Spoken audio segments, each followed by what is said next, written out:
Yes, hello everyone. My name is Arsani. I'm part of the programming team, and I have the privilege of introducing our speaker today. Dr. Aham Onyike is an orthopedic surgeon with over 2 decades of experience. He earned his undergraduate degree from Penn State University and completed his medical educations at Rutgers, New Jersey Medical School. Dr. Onyike completed his residency at Howard University Hospital and a prestigious fellowship in joint replacement surgery at VCU in 2005. Throughout his career, Dr. Enrique has consistently been recognized for his surgical excellence, earning honors such as Washington, D.C.'s magazine's Top Doctor and multiple Patient's Choice Awards. His clinical leadership includes developing orthopedic practices at Premier Orthopedics of Virginia and serving as Chief Joint of Replacement Surgery at Howard University Hospital and the Washington, D.C. Veteran Affairs Medical Center.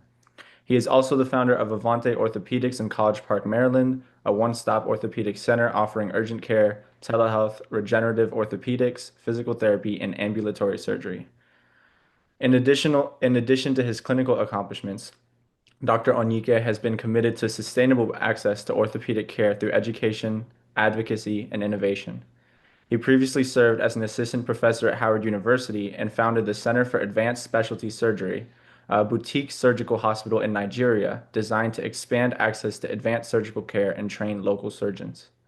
Dr. Onyike is also the founder of Operation Stand, Walk, Run, a nonprofit organization dedicated to improving orthopedic care across Africa through training, facility development, and the provision of free surgical services to underserved populations. An innovator in emergency response technology, Dr.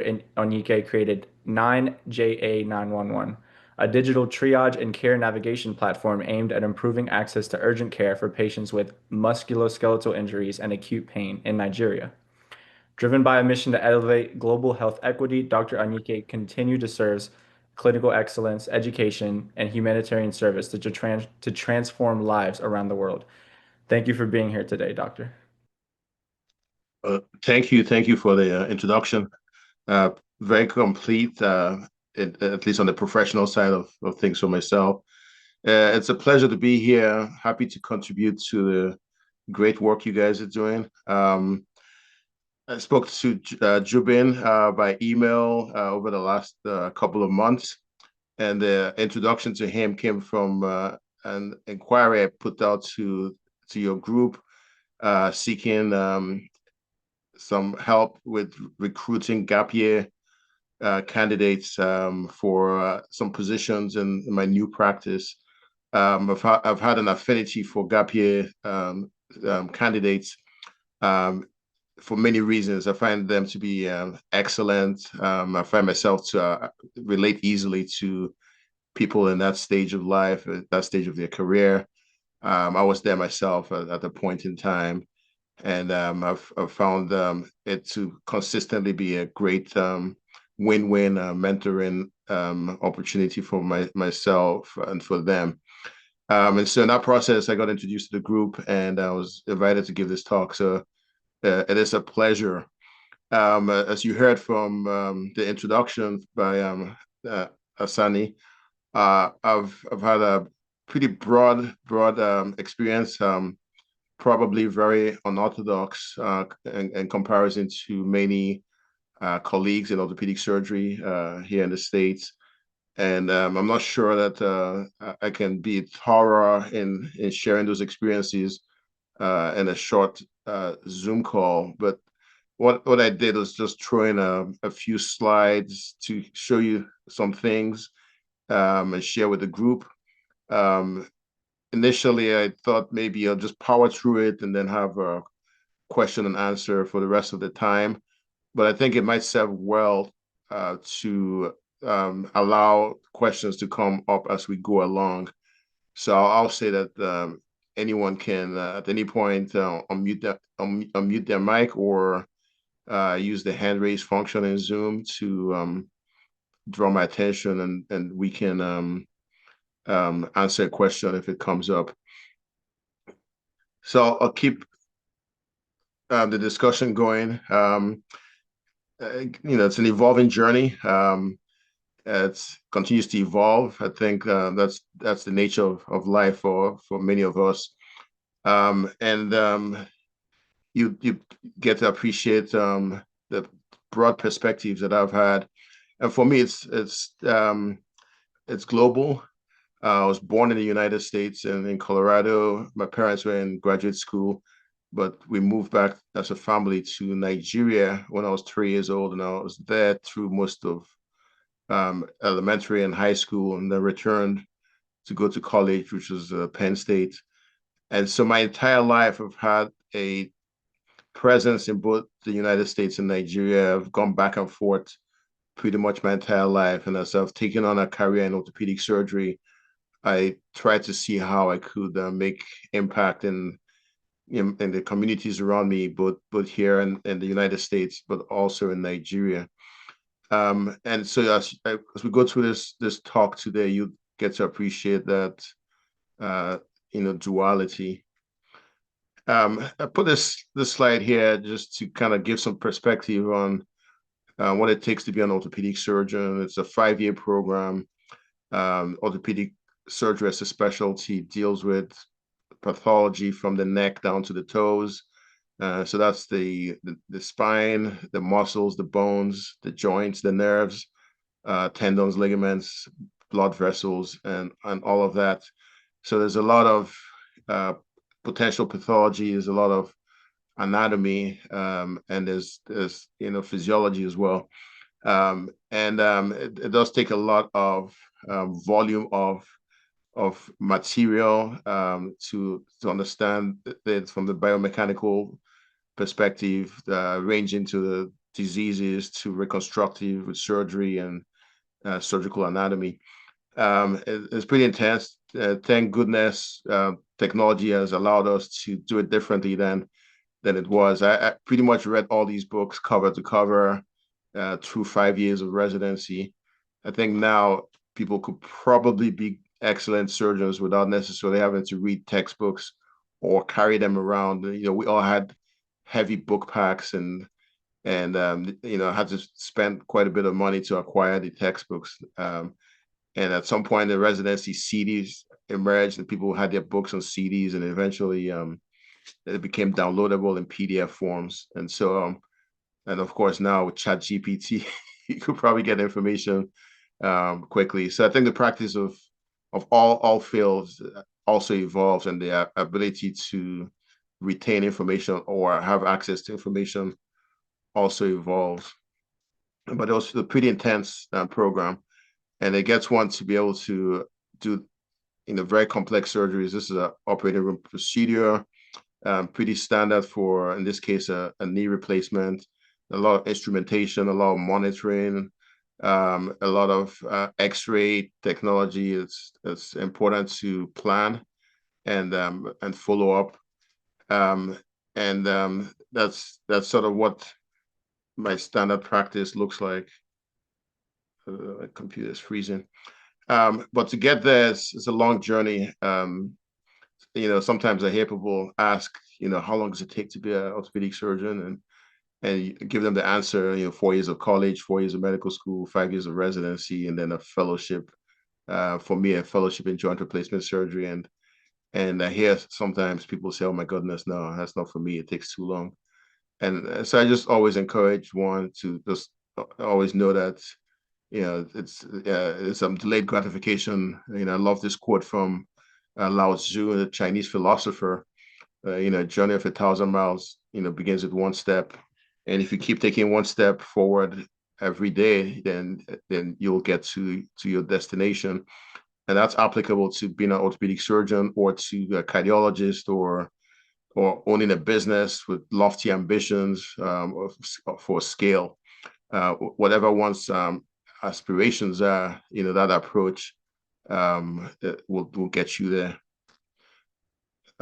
Now, in contrast to the earlier picture I showed, shortly after I finished my fellowship training, I got invited with a team to Nigeria to help provide surgical services. And they told us they had an operating room, and this is a remote part of Nigeria. It's not necessarily reflective of the entire country, but there's a wide gap, as one may appreciate, between one end, which is probably approaching what you might find here in the U.S. and in some other cases what you might have seen in the US in the 1920s or 100 years ago. But anyway, I was invited to come, and I didn't have any of that kind of experience. And we went there, and this was the operating room that they had. It was just an operating table, which is probably a World War II era table, and equally a boiler for sterilization. I'd never seen that in my training. And so we started from this point with barely nothing, but kept coming back. And I'm kind of jumping ahead. It took a few months to get there to be able to do these kind of surgeries. So what you see here is a kid who had a pretty significant deformity. Never see this in the U.S. In my training, as you can imagine, kids with this sort of problem get intervention early. So I saw this, and then was able to take care of it and help this kid out. And I think word got out, and multiple other kids started showing up, and it just became overwhelming at the point. We were there in the first time for a week, probably did about 4 or 5, and then came back 6 months later and had about 8 or 9, and then 6 months later I had about 20. So I think word got out that this problems could be fixed, and more and more and more people kept coming. So I got a lot of experience there. Um, some of these pictures are a little bit queasy, and I apologize. I'll try not to put them up for too long. But this was a kid with a tumor. This child I'll never forget. She had probably the lowest self-esteem of anybody I've ever met. Could barely look you in the face, could barely say her name. She'd been carrying this for pretty much her entire life. Did not know what it was, and looked pretty nasty. You see some scars on it. It turned out those were burn marks from some traditional attempts to heal it spiritually. And eventually, we took out the surgery and was able to correct it. I took out the surgical pictures, a lot of blood and stuff, but turned out to be a benign tumor, a hemangioma, which is a blood vessel tumor. Very, very difficult dissection. And one has to be careful not to lose the patient. But luckily, we got it out, and she did well. Actually got a email about 4 or 5 years later from one of the local doctors who was treating her, and remarked about how much she had transformed, with her personality. So the impact that we made on her was beyond just the surgery. Some other interesting cases, I'll breeze through some of these quickly. This was more of a cosmetic problem, but in this case, this kid was brought by his grandmom, and in a lot of those trips, I tend not to focus on cosmetic presentations, because there are people, as you can imagine, with more serious disabling problems. But this one was kind of disabling because this kid could not wear shoes. And so I kind of put him on the list, and I felt we'll get to it, but did not make it an immediate priority. And so once I told the mom, we'll get to it, then she came back the next day, or the grandmom, she came back the next day with this other kid. So these are two different kids. This was his senior brother. So they both had the same problem. I'd never seen this in my life, never read it in a textbook, but it had to be some kind of genetic problem, because she now came back with one more child. So there were three of them. There's a baby that she's carrying, and then you see the other kid that's standing. And there was one, the first one that came in between. And so we took all three of them to surgery. And you see the before and after pictures on the bottom of the screen. And then this is the kid the next day, just couldn't stop smiling. Just so happy, see his shoes on the bedside. He was pretty happy to put on his shoes for the first time in his life.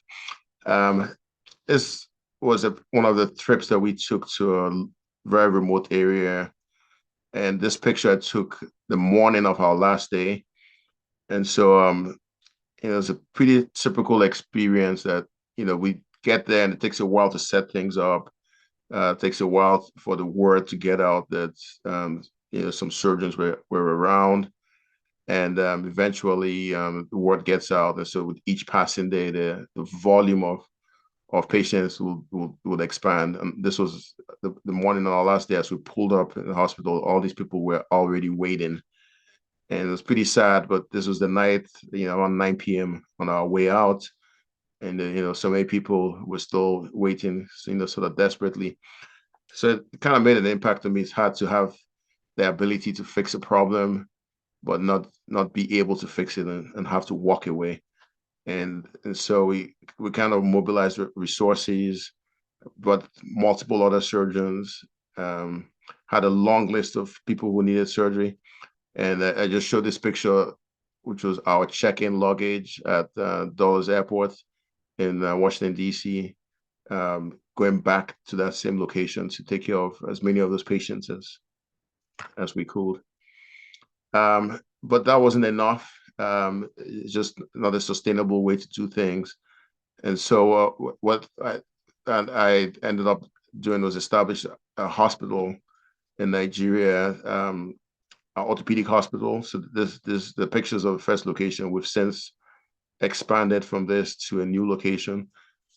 We call it a boutique hospital. You can look at this, and by the United States standards, this would probably not qualify as a hospital.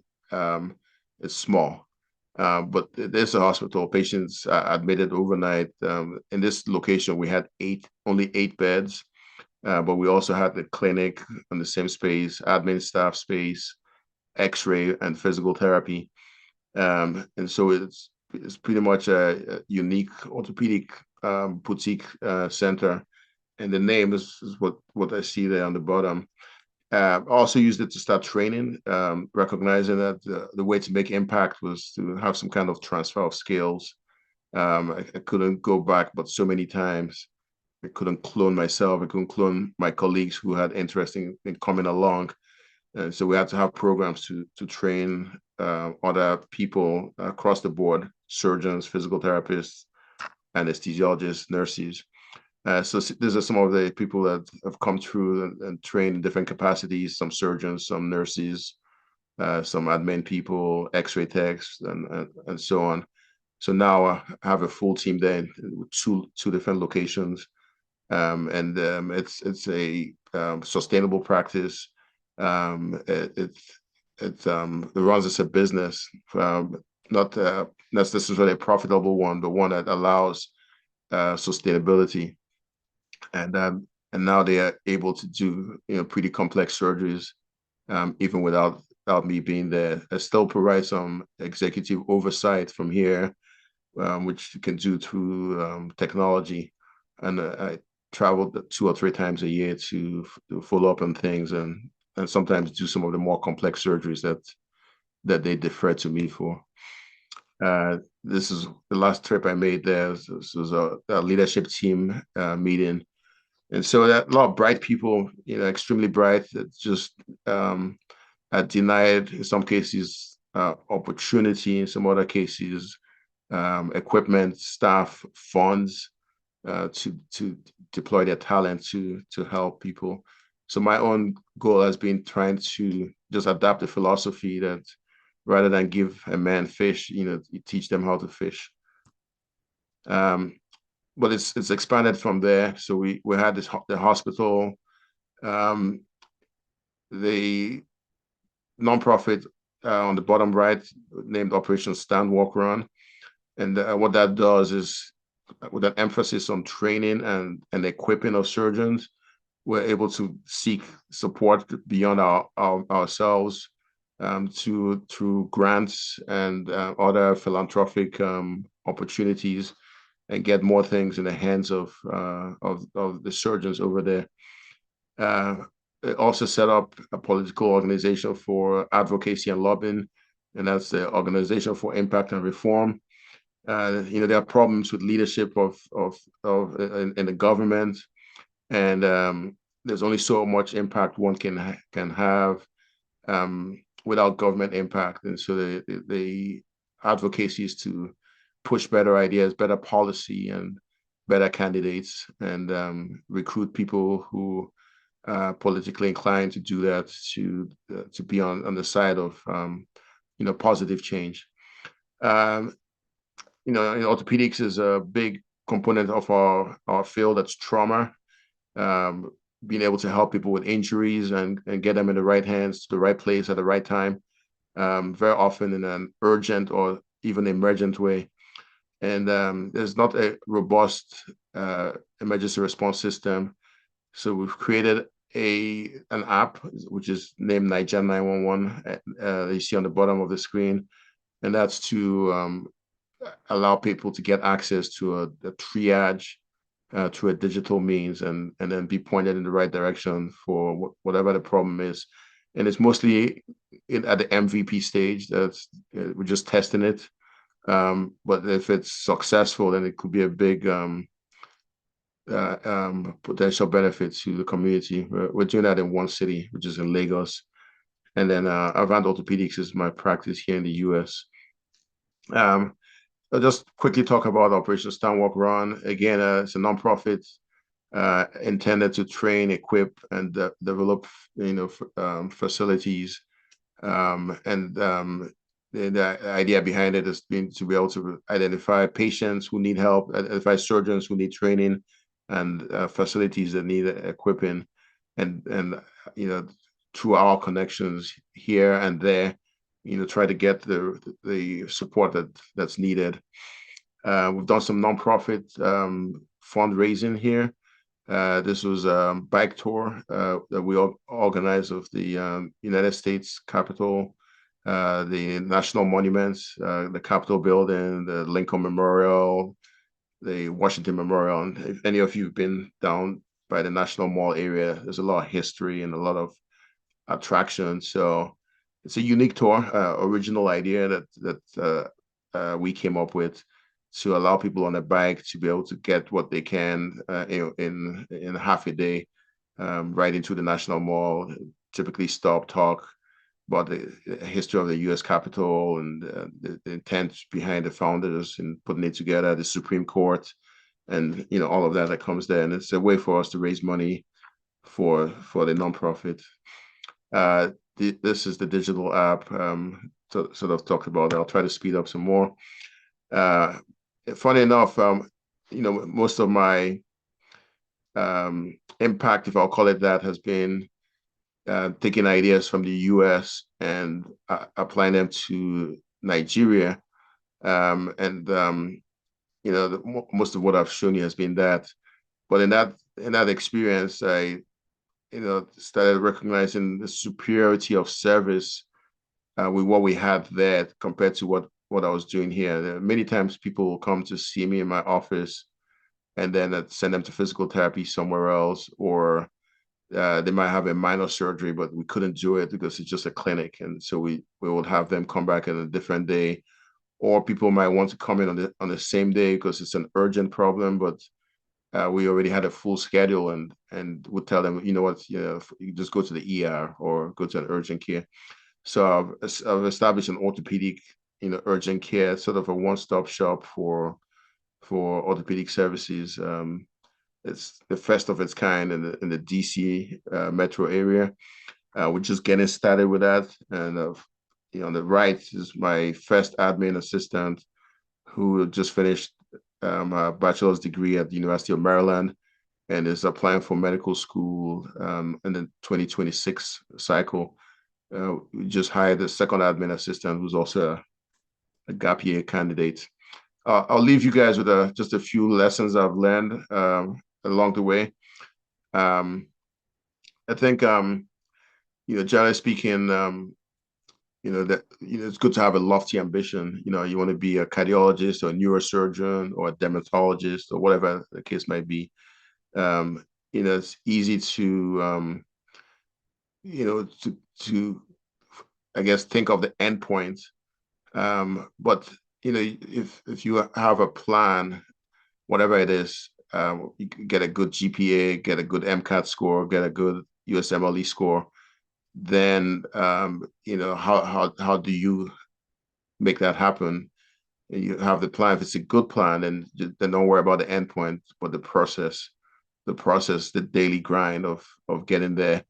I think with almost anything, as long as it's not wishful thinking, you will get there. If you watch sports and listen to Michael Jordan or Kobe Bryant or Steph Curry or any of the greats, almost in any sport, Usain Bolt, Mike Tyson, you see that there was a daily grind.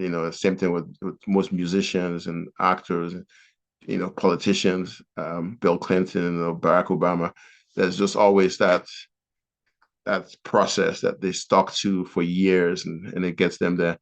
I'll also encourage people to set timelines. It's okay to fail, but you want to fail fast. I've seen people who've year after year coming back with the same problem, and I think if it's not going to happen, it's okay. Plan B might be okay. And that applies to anything. I wish everybody on this forum would get into medical school.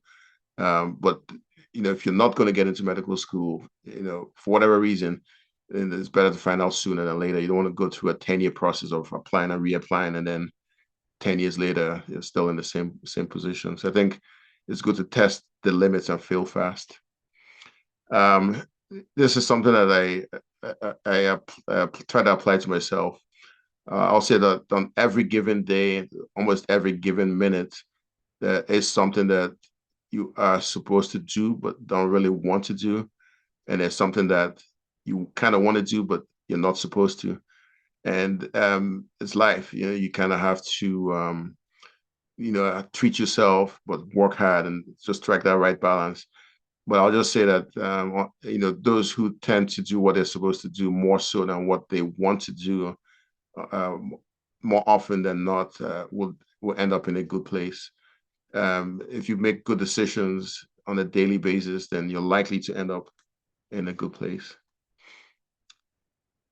I think networking is very, very, very important. I think you learn that the further you go in life. But having some intentionality about it, building your own network, finding mentors. I said be an eagle, meaning that you want to soar as high as you can and be comfortable there. And sometimes you're around people who are not eagles, whose height of flight is lower than yours. And if you're someone who allows yourself to come down to a lower level because that's what the people around you have, then you might underachieve. And so if you have that mindset that there's a standard that you set for yourself that's excellent, that may not be on par with the people around you, then don't let yourself fly at a lower height because that's what everybody else is doing. Uh, I think understanding money is important. Very often, especially in the clinical fields, there's some humility that's a trait that's embraced. But understanding how business works and how you yourself get rewarded from your work is super important. There's something called RVUs, which is relative value units for your work and time. And I think at every stage of life, you kind of have to have an understanding of what your value is. And at this point, you're investing in yourself, you're putting in the work because there's going to be some payback in the future. And it's not just about that. There's a lot more that goes into it, but you can't be blind to that.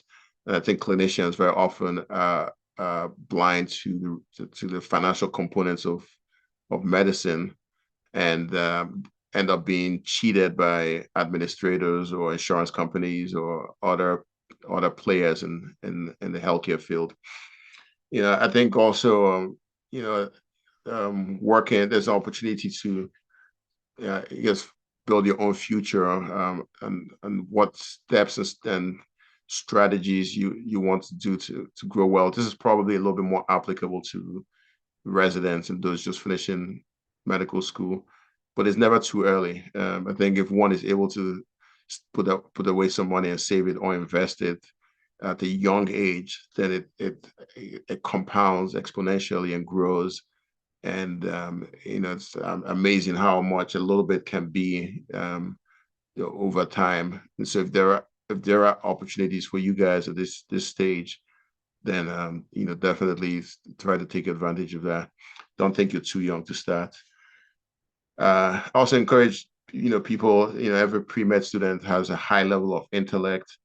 But I think there's the trap that we can fall into where we're using our sweat more so than our brains. And what I mean by that is that, you could be a doctor and see 30 or 40 patients in your clinic, and you get up at 7 in the morning and stay till 7 p.m. and you do that over and over and over again. But there might be some other role that one can do and have a bigger impact. Um, you know, yeah, I wouldn't necessarily say I'm doing that completely, but that's my own approach. So building an app, trying to have a nonprofit, those are things that can allow me to have impact beyond just my skill in operating on one patient. Um, so similarly, I'll try to wrap it up. For myself, I like to also invest in people. And you saw that with trying to get other people to do the surgery, so I don't have to always be the one that they're waiting on. With that in mind, I value attitude and aptitude more than experience, and that's why I love gap year pre-med, or pre-law, or graduate school candidates, because I think the aptitude and the attitude are usually both there. I'd rather have that in my team, on my team, than someone who has experience but doesn't have either or. And with that in mind, I'm happy to invest in them to get them the skills they have. So the people working with me now are learning how to deal with insurance companies, learning how to deal with hospitals. It's a complex maze, the healthcare system, with co-pays and deductibles and authorizations and HMOs and PPOs and all that verbiage. Um, but they have the intellect to grapple with it and understand it. And then they become much more valuable to my team than people who may have been in the field for 10 years but don't have that. One last thing I'll say, this is a constant evolution. I showed you textbooks, showed you an app, and the world is changing so rapidly, and probably at a pace beyond any other point in human history. And so my own attitude is that we always have to keep adapting. I think we can appreciate that those who are the most successful and not necessarily the smartest or the strongest, but those who adapt the best. And with that in mind, you probably don't want to be the first to jump on new technology. You don't want to be wishy-washy like that, but you also don't want to be the last. And so just have that mindset that, how can you make it better? How can you improve? How can you save time? How can you scale up? And what does it take to do any of those? Uh, Wrap up here. Thanks for the invitation. It's a pleasure. I love conferences and discussions like this. Like I said, I remember being there in your shoes, trying to get into medical school and then eventually residency. So I'm happy to um, you know be in audiences like this and share with you my own journey, and hope it encourages you with whatever your own ambitions are. So it's been a pleasure. Thank you.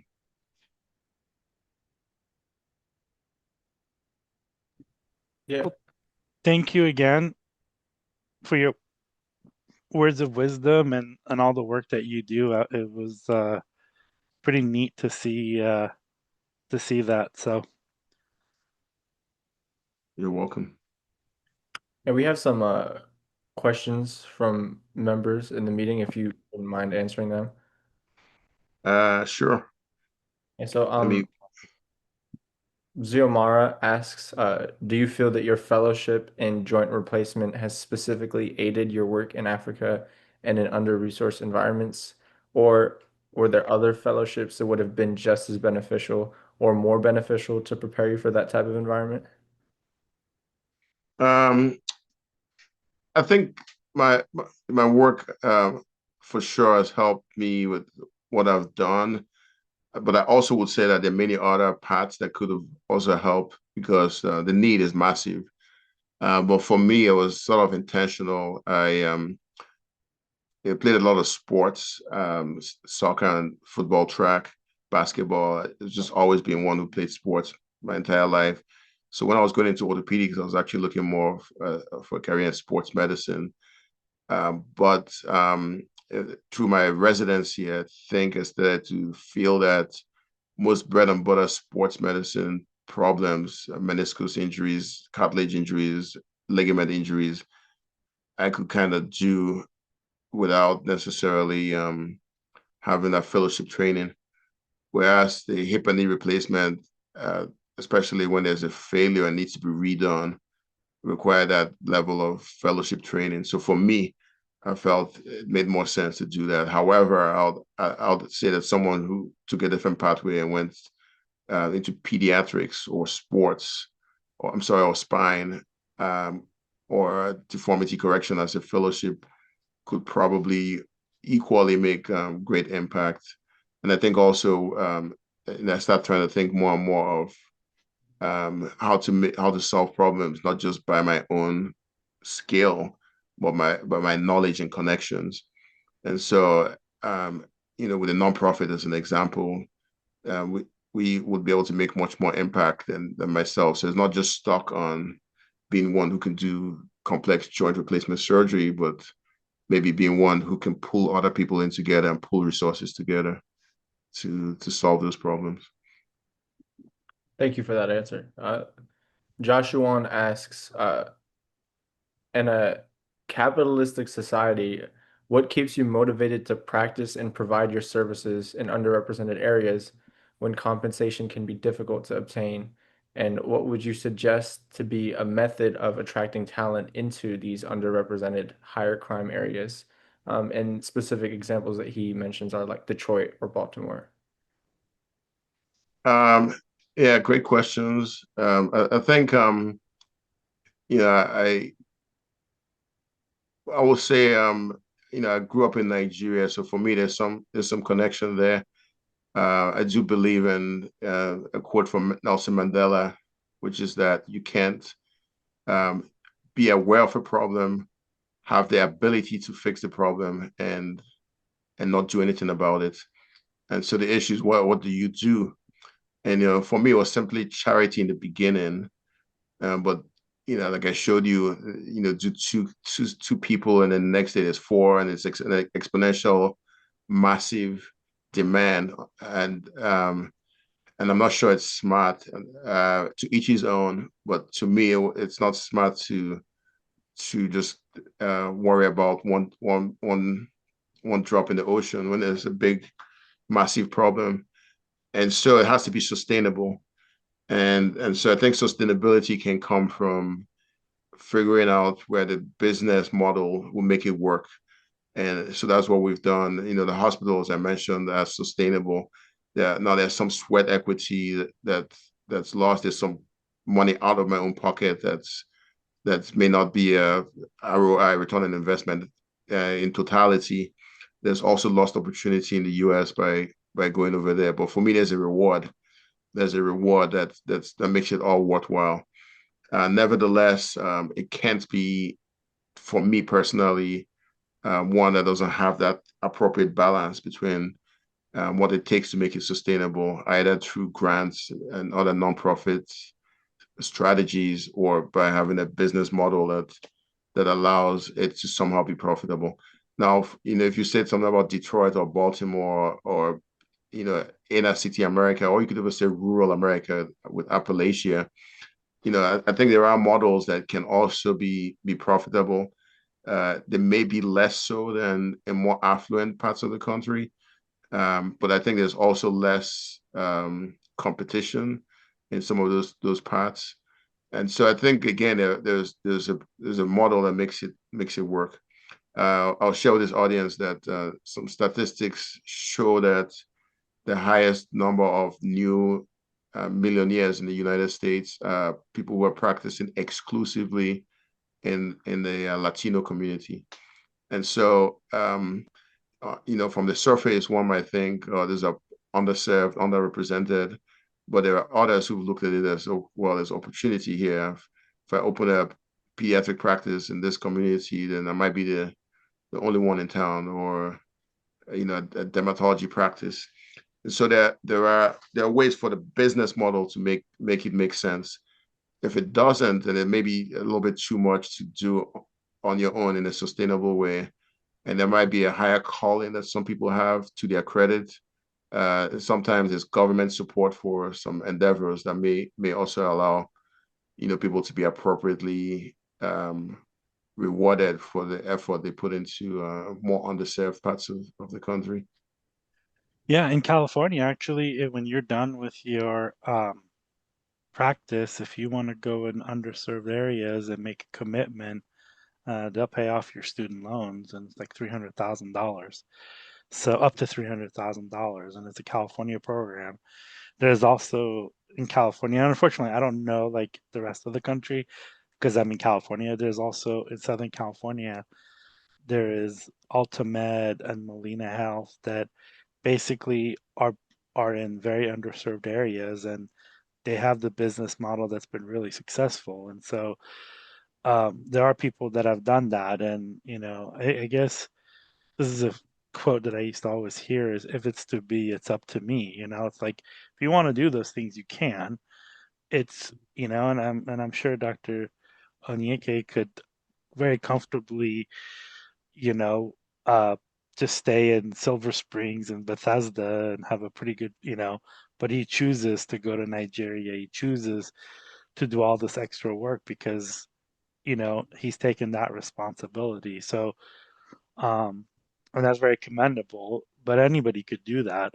It's just it's Dr. Onyeke that's doing it, and not everybody else. And so, but yeah, I think when you choose your practice, I mean, I work in the ER at a urban level one trauma center, and it's in the middle of Oakland, and so there's people that choose to practice there, and they make a little bit less money, but that's where they want to be. So, yeah.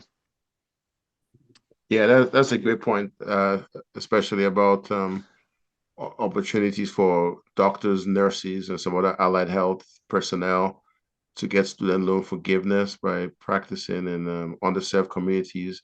And that's inner city United States, Appalachia, coal mine country, and even Indian reservations. And so there it's a broad spectrum of places that one can take on, and it might be a smart way to approach because that student loan debt also expands the negative direction with interest. And even though it's easy to defer and it's easy to forgive, the government allows for hardship and for deferment, but it adds up over time. So it could be an easy way for one to get some reward for practicing in those areas. Now, unfortunately, it doesn't apply to specialties like orthopedics. Mostly doesn't. It's more for primary care. Thank you for that answer. Um, Someone asks, do you usually know the cause of these deformities, and does it typically have to do more with genetics or their upbringing, their environment? Great question. It's a spectrum, it seemed. There's something called Blount's disease, which is a condition where the growth plate on one side of the tibia slows down, and then as a result of that, then there's uneven asymmetric growth, and the leg starts bowing, and then it compounds itself where there's more pressure on that side that's slowing down, and that makes it start breaking down even more. That can happen in obese kids, and very often you see that in cases where it's on both sides. That's some kind of genetic problem. Um, but then there's also rickets, which is more of a nutritional problem. Um, that's very often easy to pick up on an X-ray, especially when it's an active rickets situation, and that's usually going to be also on both legs, but sometimes in the wrist and ankles, not just the knee. Um, but some of these just did not fit the textbook explanation. When I first started seeing them, I'll take histories and pictures and bring them back and have collegial discussions with people who treated those exclusively, and they admitted to me that, man, what the hell this is. Some cases maybe it was just too far gone to fit the Langenskold criteria, which is a established standardization method for Blount's disease. So there's some that we just couldn't quite classify. They just seem to be bizarre. Now, these problems weren't as common as they may look from those slides. I think what was happening is that uh, people were coming in from a wide range of areas, but you could be in Nigeria for a month and not necessarily see somebody like that. Yeah, so it sounds like it varies case by case. Right. Zyomara asks, what was the process when you approached surgeries and had to solve and face issues that you hadn't learned about in a textbook? Was this mainly problem solving with you and your team, or was it a collaborative process with other surgeons to figure out the best approach? Yeah, great question. A little bit of all of the above. I think what I'll say is that first, do no harm as you could probably say the first rule as a doctor. So whatever intervention you're offering has to be one that makes patient have a higher probability of being better than worse for sure. And so I think that's my number one approach. I think also you can say everyone on this call, I'll just randomly guess, has never been to Albuquerque. But if you had to drive to Albuquerque tomorrow, you could do it. So you have the skill to drive, you have the skill to read a map. Even if there was no GPS, yeah, you could control the car and you can get there. So having command of the anatomy and having a textbook to refer to if need be, and then also in some cases calling colleagues. There might be pediatric specialists that are friends in other parts of the world, and getting opinions from them could help guide me. And then you start off with the most the low hanging fruit. So don't go from never doing it before to a very complex case. Start off with something simple that you have confidence in, that you can abort if need be without any collateral damage. And then over time, start seeing success, and then taking on more complex cases, and just having that thirst for knowledge, learning. I'd have textbooks there sometimes and see things, and then like, wow, I think I have an idea, but I don't know for sure. Let me research this overnight and come back in the morning. So Yeah. that was the general approach. Yeah, so it sounds like you had those, as a doctor, those fundamental skills beforehand, and you built them up in medical school and as you had more experience dealing with cases. Exactly. Lillian asks, how are you mitigating the financial part of such work? How do you source out financiers? What do partnerships with local leaders and governments look like? And how are you crossing cultural lines to engage people on some contributions to reduced health outcomes? Okay, a lot of questions in one. Yes, yeah. Uh, um, okay, so the the, it's a wide spectrum of things, solutions, financial solutions. So in the beginning, it was invitations from state government. So that picture I showed you with an empty room was we got invited by the governor of a state, and they paid for the expenses in terms of the flight and the hotel, and then on the ground, they helped with basics, medications, antibiotics, pain medications, and things like that. So we did not have to come a whole lot out of pocket for that work. Now there's some lost income on this end because not being, in a position to generate revenue was where the financial hit may have been. But for me, it was fine. It was a reward I was willing to accept. Now, over time, when I felt the better way to do it was to figure out a sustainable solution, then it was to build a hospital, but that did not come overnight. I initially tried to work with the government, work with established institutions, figure out the way to have um, piggyback off of what they were already doing rather than start from scratch.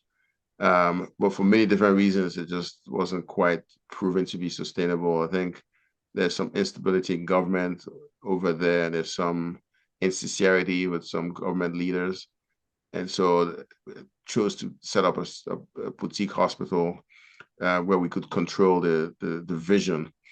With that in mind, it was mostly, bootstrapping, just kind of studying the business plan, trying to see what the you know, financial projections would look like and making sure that there was some sustainability to get it going. So there's a startup capital.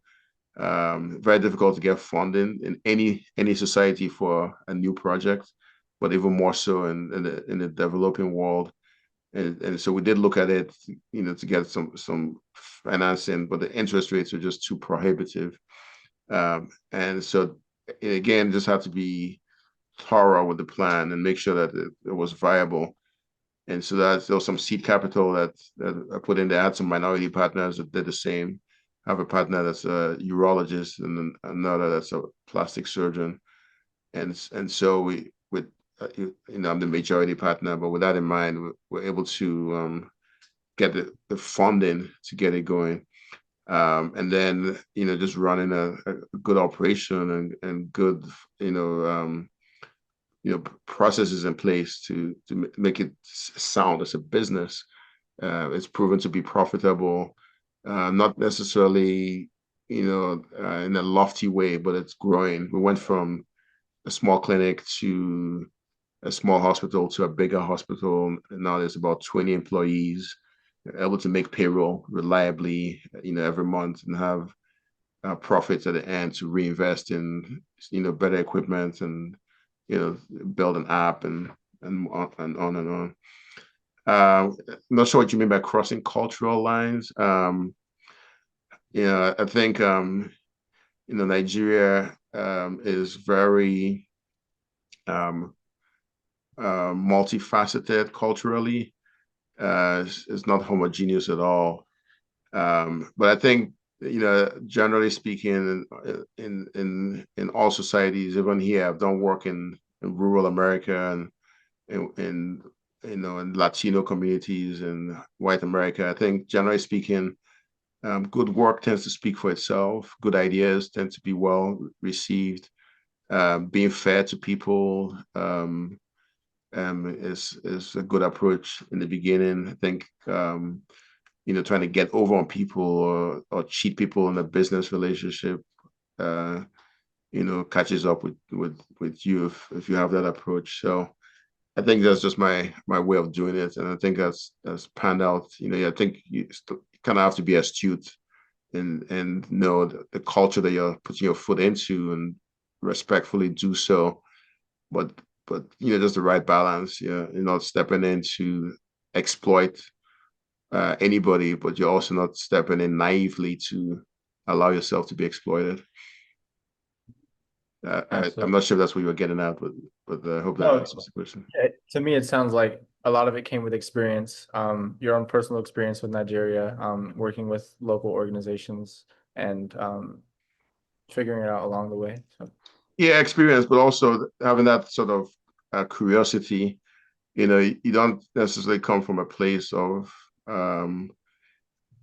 superiority. Even if you have superior skill, you may not have superior knowledge of the local environment. And so I think for me, it starts from there, just being respectful, regardless of experience or knowledge, just, respectful of the differences that others have, and then just trying to be fair in dealing with them. Humble enough to ask clarifying questions. Exactly. Beck asks, or Beck says, I'm a non-traditional pre-med student. I'm working on my bachelor's at 31 years old. Is it possible for someone like me to become a surgeon? And have you ever experienced working with people who are older when they were in med school or residency? Essentially, what advice would you give them? Yeah, so I'll say yes, yes. I've worked with people who had a career change at different ages, and came into medical school later, and including coming into surgery later. Um, when I was a resident, I think most of us in residency were in our mid to late 20s, but we had a few people who were in their late 30s. And so those were people who had taken the alternative pathway. So yeah, it is possible. I think it's a little bit harder. Um, I think a phase of life where less bogged down by other encumbrances, including children, is easier to get through residency. I think also it takes some humility because medical training is kind of hierarchical, and so you could be somebody in your mid-30s forced to be supervised by someone who's 5, 6, 7 years younger, and in some cases who's disrespectful about it. And so one has to have some kind of humility in kind of succumbing to that at that stage. I'll also say I'll encourage anyone like yourself to think it through and ask yourself in depth, the why. Like why do you want to be a surgeon? um and maybe there's an approach to say 5 whys. Say I want to be a surgeon because I want to help people. Why do you want to help people? I want to help people because I want to have an impact in society. Well, why do you want to have an impact in society?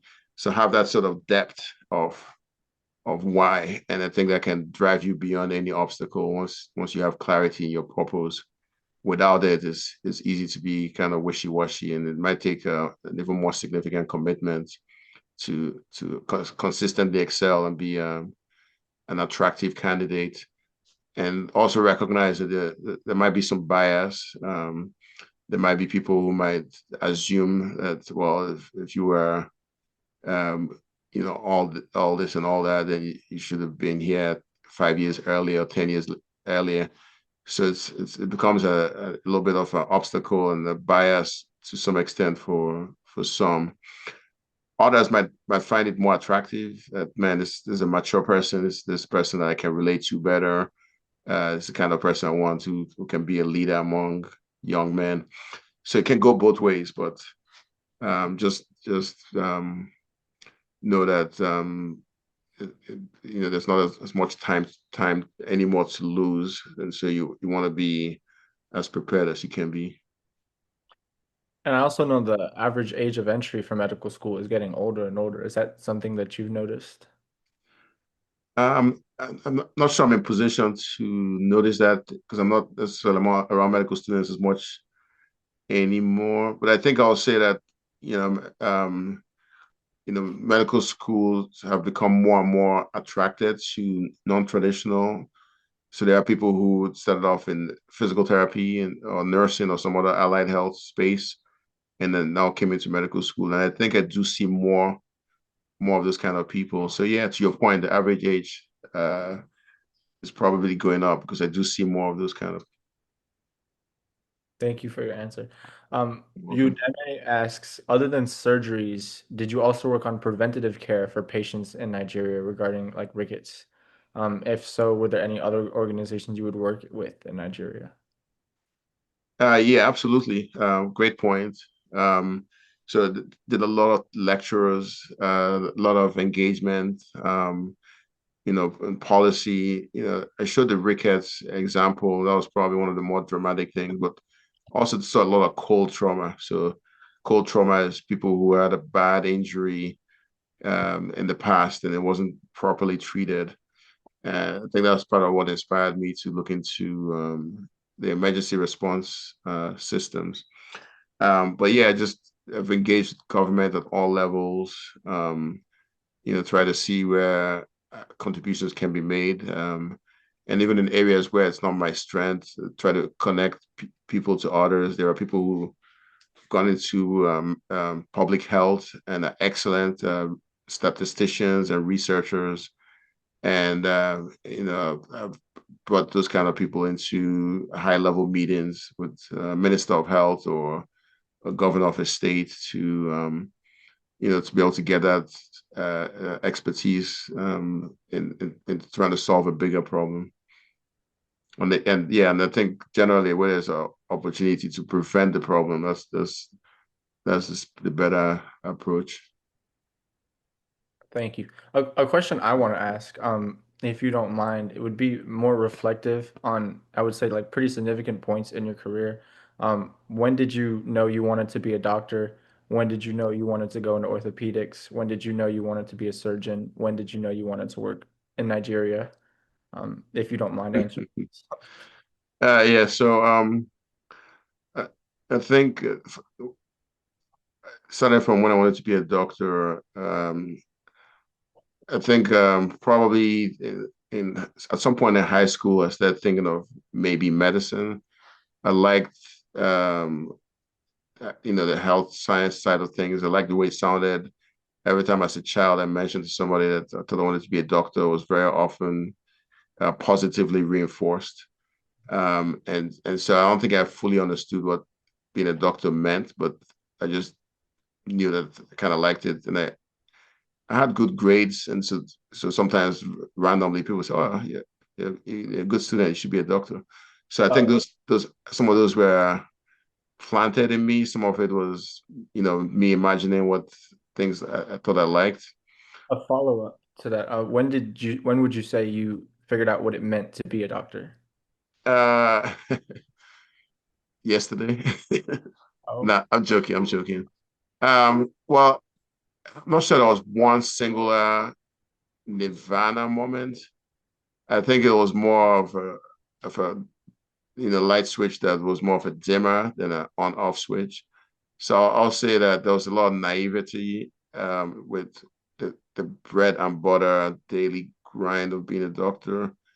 You could always see the big picture. You take care of people, you help people, but just what exactly it meant was probably more, in residency, not even medical school. I think it was more in residency, you know. So yeah, I wanted to be a doctor at that age, but I also liked engineering. So at Penn State, I did biomedical engineering, and then eventually kind of went to medical school. Um, Played sports. Was always fascinated by injuries and athletes. So I think that's what attracted me to orthopedics. But I did a rotation in medical school at Rutgers in Newark, and the trauma was just so exciting, exhilarating. It's a level one trauma center. We had everything from car accidents, gunshot wounds, um, construction site injuries, ski slope injuries from the Poconos, um, and the trauma was just really really exciting. Not to see somebody get maimed, but just as in comparison to many of the other rotations that I did. So I think that sort of reinforced my interest in orthopedics, but it wasn't just purely from the sports medicine side of it. It was more from the trauma at that stage. And then went into orthopedics, kind of grew up in Nigeria, but also grew up here, went back and forth. So I think I always thought about um, career choices that would allow me to have a viable career in either country.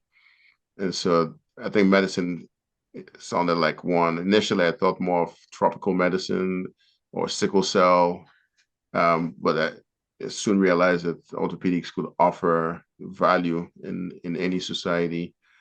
And then as I was kind of going through my fellowship, my residency, I started thinking about different fellowship choices. Still was leaning sports medicine. Howard University, it was also a very busy trauma center. So I felt pretty comfortable with trauma without the extra fellowship training.